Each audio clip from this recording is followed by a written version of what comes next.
Hey guys, it's Mario here, coming at you from the middle of a soccer field here in Palakadman. It's a beautiful day to film a video, and I wanted to address a topic that is very dear to me and something that I find that I discuss a lot with my clients and a lot of people that email me, that leave comments on these videos. It is that one particular issue that I see a lot of people struggling with. And do you relate to this? Let me ask you a question. Have you ever fallen off track and you felt a little bit ashamed? You judged yourself a little bit. You felt like you've made some progress and now all that progress is lost. You kind of feel that loss because you haven't gone to the gym for a week or two, you haven't tracked your diet for a couple of weeks, and now that shame and that negative emotion that you've associated with the process is preventing you from getting back on track. And this is something that happens to so many people. It happens to me all the time, maybe not in fitness, but in other areas of my life where I feel like when I fall off track, that it's so hard to get back on track because we're so invested in that process and what we've achieved previously that we think that means something. While in reality, it doesn't mean anything. The day that you have right now, the moment that you have right now, that's all you got. The future, even tomorrow, isn't guaranteed, and the past is something you can't change, you can't control. So what use does it have for us to think about that? And the funny thing is that our mind, the way it thinks about things, it's really opposite the way our body works. The way our body works, it's kind of like very economic when it comes to energy. You know, it doesn't waste energy on things that don't contribute to survival. It's a very simplistic, very efficient mechanism. You know, it's called energy economics, right? If you don't use something, you lose it. But the way our brain works, and kind of we're very delusional and we have all these biases, we're gonna overthink these things such as that loss aversion or something that we had in the past and now we're feeling guilty about that, and we're gonna expend so much energy on that while it brings us zero use. We have no use in thinking what happened yesterday and how that kind of makes us feel today. What is the use of that? And it's such fascinating how this human brain works, is that it doesn't let us take action in the future and doesn't let us improve our lives because we've done something in the past. And this whole shaming, this whole judgment thing that we have going on when we've fallen off track is a very, very fascinating thing that I think a lot of people don't realize, that the most successful people are the ones who fail the most. And the skill that they've developed and the skill that kept them going, the skill that does make their success is that ability to bounce back and forget the past. And don't think that the future is guaranteed if you don't take action, if you don't put in the effort.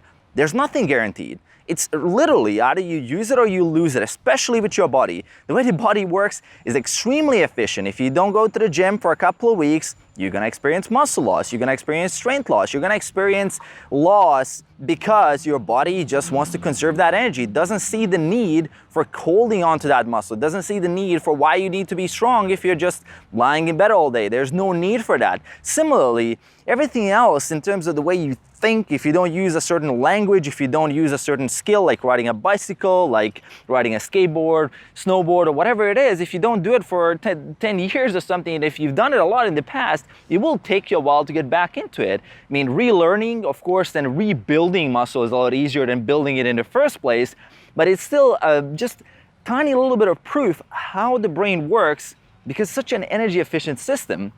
It will literally do something called pruning your neural connections, because the neural connections aren't being grooved anymore. You aren't being used, you don't use those neural connections anymore. And for me, my native language is Croatian, and I don't speak Croatian often. And sometimes my family, about a couple of times a month, potentially, and it's just short conversations. And I do type sometimes in Croatian, but when I go back home, after let's say 6 months or a year worth of traveling, and I've just spoken English all the time, I even struggle speaking my own native language, which I spent the first 25 years of my life speaking every single day. Because my brain now started rewiring into English. I dream in English, I just speak English all the time, I communicate, that's my primary way of communication. And my brain is becoming more and more efficient with that because it sees, well, Croatian isn't being used that much, let's just tone that down. Let's not spend that much resource on maintaining that. Let's focus more on English. And that's why a lot of people ask me, well, how did you learn English so fast?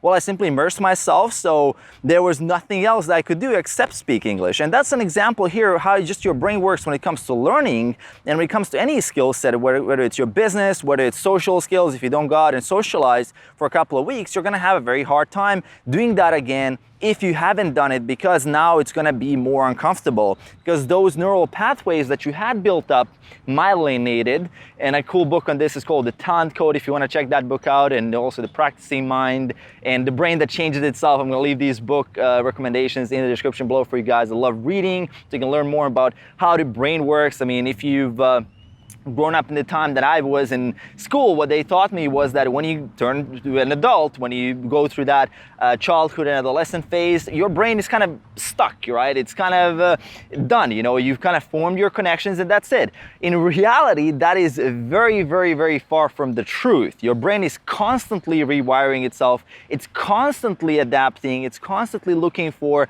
what are you doing, what is being practiced, what is being reinforced and what is not. And it's rewiring itself to make sure that it's very, very efficient. So this is a little bit of a side tangent here that I wanted to point out, because a lot of people feel like they kind of lost something that they had in the past. And the way I think about this journey, coming back at the journey of fat loss, fitness, building muscle, getting ripped, getting jacked, getting strong, like all these great things that we want to accomplish, is that it's a lifelong journey. And that's my biggest tip when I talk about this, is really looking at this from a perspective of lifetime, zooming out a little bit. I mean, what does 1 week or 2 weeks or 3 weeks of not hitting your workout mean? Well, it doesn't mean anything in a course of 20, 30, 40, 50, 80 years. You know, it doesn't mean literally anything, because now you just have a chance to go back on the journey. That's just a little fluctuation, you know, it's just white noise. In the whole spectrum of years and years of training, missing 1 month is nothing. And we often feel so bad about it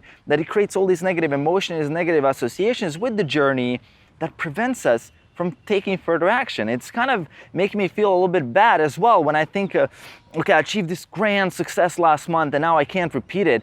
No, man, there's no guarantees that I should be doing it right now. I don't deserve it if I don't work for it, right? It's about working for it or I'm not gonna get it.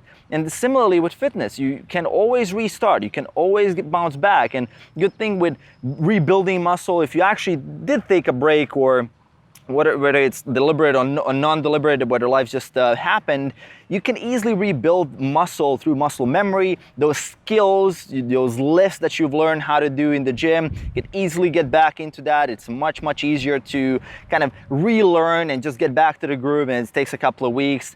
Similarly with dieting, everything is a skill. Nutrition is a skill. If you've hit your macros and your calories for a couple of months, you already know how to do that. And if you've not done it for a couple of months, that's still fine, because you have the skill set. It hasn't been lost. You just have to remind yourself of it, and you can bounce back a lot faster. But it is about bouncing back. That's what the whole success is about, is really dealing with the things that life will throw at you, because it's not going to be perfect. It's going to be all over the place. And having that, I guess, illusion of perfection, and having that illusion that something that you've done in the past now gives you some kind of entitlement for something in the future, that's just not gonna lead to success. That's not gonna lead to your happiness. That's not gonna give you the right perspective of how reality works. Reality is very ruthless. You either work for it or you don't get it. You know, that's just the way it is. And I think that this is something we often get completely distracted from. I mean, if you look at the weight loss marketing, if you look at the fitness marketing, it's all about the 12-week program.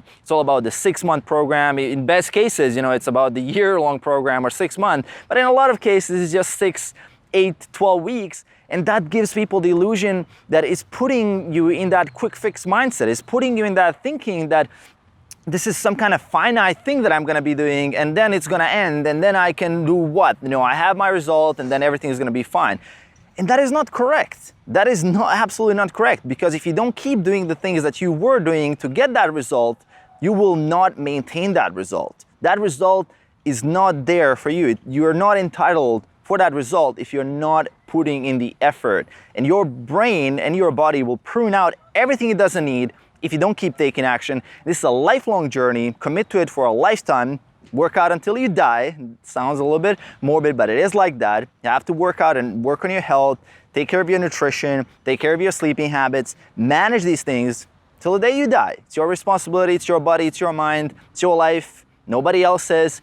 It's your responsibility to take care of this. That's a little message here that I had for you guys. It's a little bit of raw off the top of my head, something I wanted to share. Something I've been thinking a lot because I've been getting these questions of how long it's gonna take me to get a six-pack, or what do I do now? I haven't been training for a month, I fell off track, how do I get back?